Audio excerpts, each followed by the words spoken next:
네, 기독교 신앙의 질문들 6번째 시간입니다. 왜 우리는 예수님의 동정녀 탄생을 고백합니까? 간단하게 좀 살펴보겠습니다. 마태복음 1장 18절 말씀해 보시면 마리아와 요셉이 정혼하고 그로 하여금 성령의 일하심과 성령의 역사로 예수님이 잉태하게 되고 탄생하게 될 것이 기록되어 있습니다.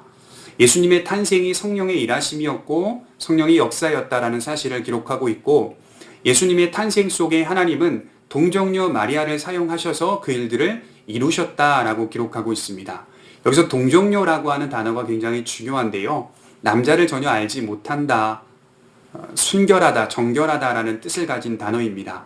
남자를 전혀 알지 못하는 정결한 처녀 마리아를 사용하셨다라고 말할 수 있는 것입니다. 남자를 알지 못하는 처녀가 어떻게 아이를 임신할 수 있는가? 그렇기 때문에 성령의 역사요, 성령께서 일하신 증거다라고 기록하고 있는 것입니다.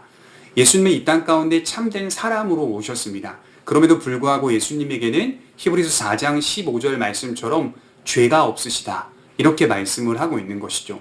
예수님은 인생을 사시면서 죄를 지은 적도 또 죄를 지어본 적도 없습니다. 이런 죄가 없으시다라고 말씀이 기록된 것을 보아 많은 사람들은 이것을 가지고 잘못된 해석을 끌어냅니다. 마치 이것이 동정녀 마리아와 어떤 인과관계가 있을 것이라고 착각하여 왜곡하여 마리아를 우상화하는 경향이 있는 것이죠. 마리아도 죄가 없을 것이다, 마리아도 신비한 존재일 것이다 라고 하는 이상한 해석으로 끌고 가는 것이죠. 이것이 오늘날 로마 가톨릭 교회의 잘못된 신앙의 모습이라고 볼 수가 있습니다.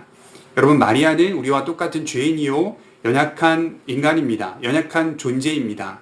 그럼에도 불구하고 하나님은 연약한 존재를 사용하셔서 하나님의 독특한 방식으로 성령의 역사로 예수님이 이 땅 가운데 오시게 하신 것입니다. 예수님은 참 사람이시지만 참된 하나님이십니다. 이것을 예수님의 동정녀 탄생을 통하여 우리는 고백하고 있는 것입니다. 우리와 동일하게 이 땅 가운데 인생을 사시면서 수많은 고초를 겪으시고 수많은 시험들을 당하셨습니다.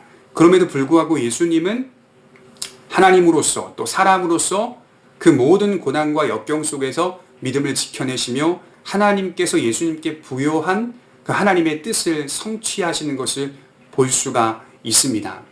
예수님의 동정녀 탄생은 예수님께서 하나님과 사람 간의 평화를 이루시기 위한 자격과 요건을 갖추신 분이라는 것을 분명하게 고백하고 있는 것입니다. 그러므로 우리는 예수님의 동정녀 탄생을 주저없이 분명하게 고백할 수 있어야 하는 것입니다. 감사합니다.